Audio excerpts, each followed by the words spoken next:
Coach, I think we're ready to get going. Why don't you just kind of give us your opening statement, and then we'll open it up for a few questions.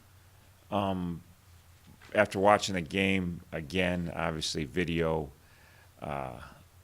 really awesome football game start to finish. I knew our kids compete super hard. We talked about it Saturday. I knew it when I watched it. I knew, but after watching, compete level on the film, best we've probably had since I've been here. Just overall, not we have some individuals that certainly understand how to play this game and show up and play the game, but we had a lot of kids on OD, and then on special teams was probably a biggest difference. There's some kids on our kickoff team that really, against a talented Cincinnati crew, really got down there and there was a lot of bodies flying on both sides of the ball. Cincinnati guys hitting us hitting them. So, loved the compete level.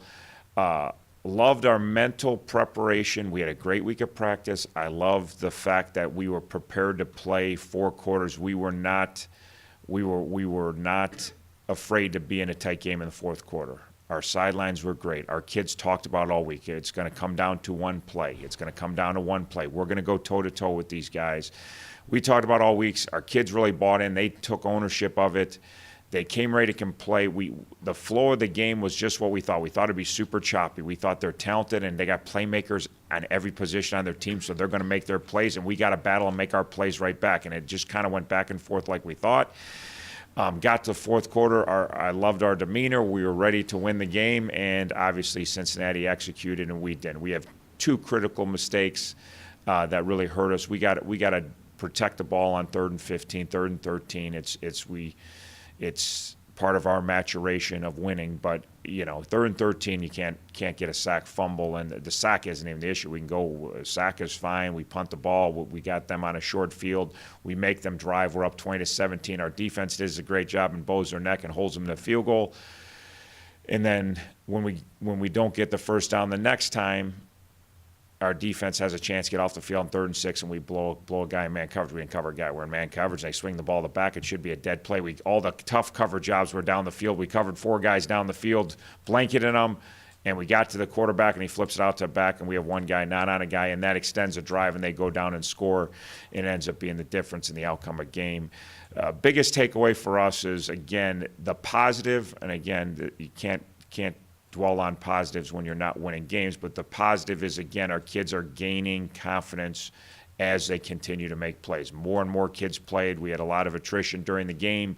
Kids came in and stepped up and were chipping in and making plays for Miami that weren't even ready to play maybe at the beginning of the day, and then all of a sudden in the fourth quarter they're on the field and they're doing a really nice job for us. The negative piece, again, is how you're going to finish the game and how you're going to get over the hump and how you're going to win. And as we talked yesterday about, we got to keep putting ourselves in position in the fourth quarter. That's how we're going to win these games. We keep putting ourselves in position to win these games, and then we learn how to play. We played better down the stretch. We had a couple mistakes down the stretch that hurt us, but we played better football. It was not a disaster. It was not panic. It was not back on our heels. Our kids were still competing right down. Hey, they won a 50-50 ball to ice the game, and our kid is there, and he's attacking the football. Not, again, do we have to make the play? Yeah, we got to make the play, but we're in great position against a really good receiver, and our guys attacking the football, and their guy won the battle, okay? We got to get a body on him. We got to squeeze him a little bit better, but again, our compete was there right down to the very last play, and we run our champ plan. We still have kids that think we're going to get the ball in the end zone and tie the game, and we had a little bit of hope there for a while until the last pitch went awry. So it's like anything else. How do you get over the hump? You keep, if we're going to play 12 games and we're going to be in 3 or 4 like we have been the last couple of years, you're going to have a hard time learning how to win. If we can keep putting ourselves in position and keep playing better in these situations and learning how to play in the situation, which I think our kids did a nice job and were mentally prepared to play it the right way and competed right throughout, then I think that's how we get over the hump. Questions? What did you see on the video from McMullen? The numbers said he had a great game. I mean, he just erupted on defense. Physically fantastic, was all over the field. He mentally still some cleanup along with everyone else on offense, defense, and special teams. There's a few more plays he could have made. He misfit a couple plays. He still searches for the ball at times too much, but physically he was inside, outside, all over the field, chasing quarterbacks, running down receivers, and against very talented running backs and receivers to have 14 tackles. So he's getting better and better. Again, this was his 5th game starting at Miami, and he still has a lot to learn, and he's growing into being a leader on our defense as a young kid, which is good because he's got a lot of football left. Yeah, so this week's the OU week, big rivalry, but it's also the beginning of the Mid-American Conference play. How important is it to get that first victory in Mid-American Conference play to start off the division, I guess? Yeah, we hit the nail on the head. There's a lot at stake. You got the huge rivalry. No matter what the record is, when you play OU, it's a gigantic game for us, for them. It's a huge rivalry. There's 364 days of bragging rights will go starting Saturday night as soon as the last tick is off the clock. So that makes it a gigantic game by itself. Then you add in it is the first conference game, and half the league's going to be 1-0 and half the league's going to be 0-1. So you're going to be tied for first, you're going to be tied for last at the end of Saturday night. So that obviously getting off to a good start in league play, and for us continuing to play the game the right way and competing the right way and cleaning up our mistakes on both sides of the ball is paramount for us. So there's a ton at stake for Miami. I think there's a lot at stake for OU too, obviously, but I think the rivalry, we've been on the short end of that stick, and we want to get that thing turned around. We tried very hard to get the bell back from Cincinnati. Now we got to do the same thing this week, and then obviously for us to get off to 1-0 start in conference would be huge for our football program, and then for us to continue to play better and play the right way in key situations and give our team a chance. We got to keep growing and growing and growing. So there's every week's huge for us right now. And I ask every week the injury situation. You were talked about it a little bit, and you mentioned after the game you had some threes in there against Cincinnati. How are things shaping up, and is anybody expected back this week? We're hopeful with Rokeem again. He's definitely getting better. I think it's a very realistic. We'll have him. We will see as the week goes on.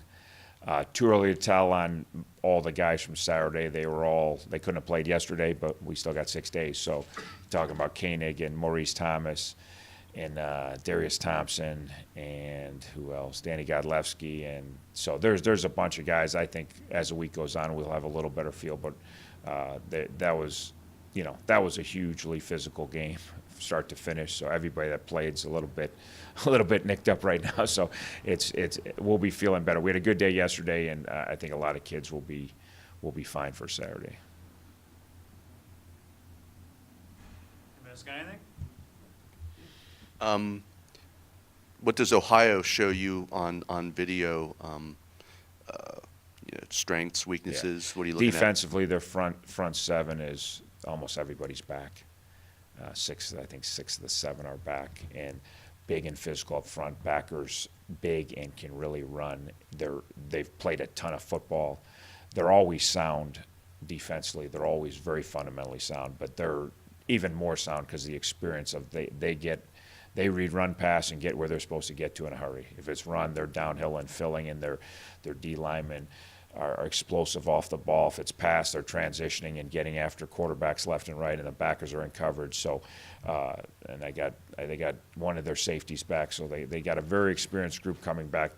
Nobody has run the ball on them probably since Western Michigan midway through last year, or actually it was early last year because they played them before we played them. They have not given up anything on the ground in a long, long time. So they're very physical, very sound. Offensively, they got one of the best receivers in the league, a kid that's going to probably play beyond college, and very talented, and they use him down the field. He can get open with his speed and his size, and if he's not open, he's one of those guys, kind of like we're developing a guy that can go take the ball from smaller guys. So he's a guy that doesn't always even have to be open to be open. He just kind of get him the ball. They're throwing the ball down the field very effectively. Their quarterback that's playing this year, very strong arm, but he adds the athletic element. He can also run and adds that dimension to their offense. They're very solid.